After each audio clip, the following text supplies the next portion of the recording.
खबर शामिल करते हैं। पंजाब और दीगर सूबों में 1122 एमरजेंसी सर्विस के हवाले से बर वक्त खिदमत इंसानियत का मिसाली इदारा। फखर न्यूज़ के ब्यूरो चीफ एजाज अहमद ताहिर अवान से तफसीली रिपोर्ट। 1122 एमरजेंसी सर्विस, जिसे आमतौर पर रेस्क्यू 1122 भी कहा जाता है, पाकिस्तान की एक अहम अवामी खिदमात की तंजीम है। ये इदारा आवाम को एमरजेंसी की सूरत में फौरी और मयारी इमदाद फराहम करने के लिए कायम किया गया था। इस सर्विस का आगाज़ 2004 में लाहौर, पंजाब से हुआ और अब ये पंजाब के तमाम अजला के अलावा दीगर सूबों में भी खिदमात फराहम कर रही है।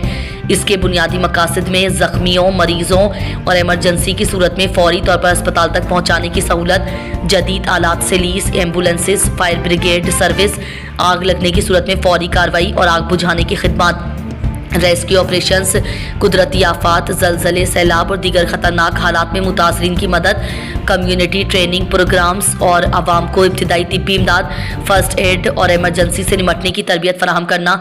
1122 की सर्विस 24 घंटे 7 दिन एमरजेंसी सहूलियात और कॉल सेंटर्स में तरबियत याफ्ता अमले की सहूलत। रेस्क्यू 1122 ने पाकिस्तान में एमरजेंसी सर्विसेज के मयार को बेहतर बनाया है और लाखों लोगों की जिंदगियां बचाने में कामयाब रहा है।